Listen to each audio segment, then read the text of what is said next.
Everybody, Norm over here, and I've got my buddy Roberto Valli, and I've got my other buddy over here, Charles Fox. New friend. Now, new friend, and Charles, just some of the stuff he did. He wrote "Killing Me Softly" for Roberta Flack. What a great song! But hundreds of tunes for movies, for TV. He did the theme to Happy Days. Laverne and Shirley, which was a spinoff from Happy Days. Just tell us about some of the stuff. It was, yeah. Happy Days had a bunch of spin-offs. One was Laverne and Shirley. Joni and Chachi?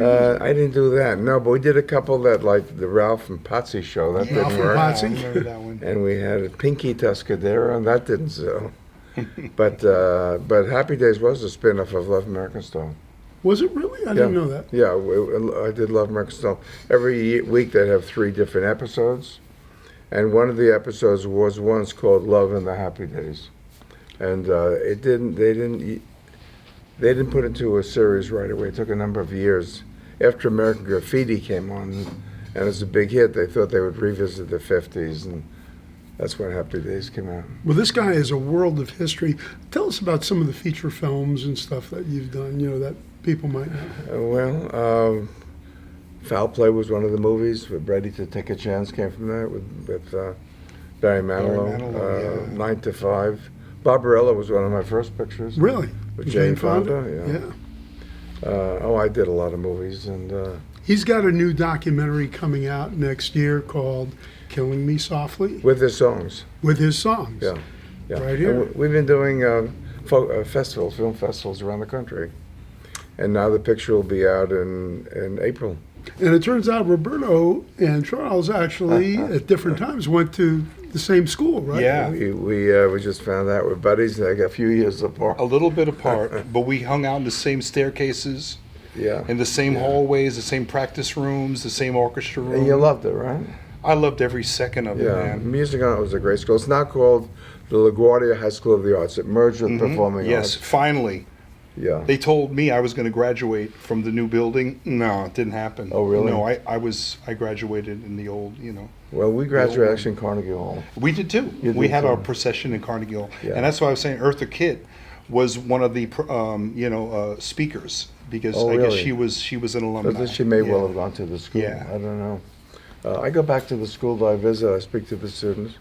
And this last year, the semi-annual concert, Yes. they did a symphonic work of mine with the orchestra. Wonderful orchestra there. You've done a lot of Latin work too, right? I've done a lot of Latin. I started off playing Latin music. That was my thing. Well, when And, you're from the Bronx, Latin music is kind of. And he's mainly a piano player, and I was listening to some of the stuff he did, and those polyrhythmic things that you do, on the That piano. was my thing. I actually, when I was quite young, I made a bunch of albums. I played with some of the great bands like Tito Puente and Ray Barretto. Oh, man. People like that, Joe Quijano. And I wrote a lot for them too. My earliest songs were in Spanish. that's Very crazy. cool. There's- And you went to school in France, right? I went to school in France. I studied with Nadia Boulanger, who was an extraordinary teacher. Les Yeah. Mis is who's the one with Les Mis? Who is? Well, I have a new collaboration with Alain Boublil, who wrote Les Miserables. Yeah, we have a new show. Yeah, called Ain't That Jazz. Well, listen, this is like history here, and it's like a barbershop in here, and we have the guys coming in, and when we hear some of the stuff that Charles has done, I mean, it floored Roberto and myself. So we just wanted to do like a little thing and just put you in touch with what he has done. But if you ever watch Happy Days anymore or any of those shows, you see Charles Fox. That's this guy over here. So here's what brought me into the store, because I don't play the guitar.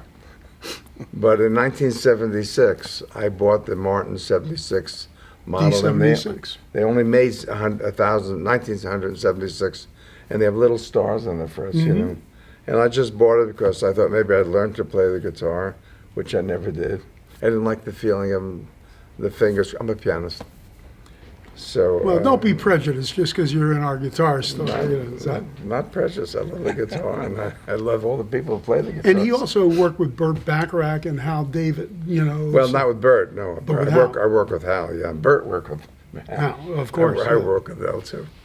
Yeah. So he was one of the Anyway. great lyricists. So. He was, he was a great friend, and he was one of the greatest writers ever. Yeah. I would agree.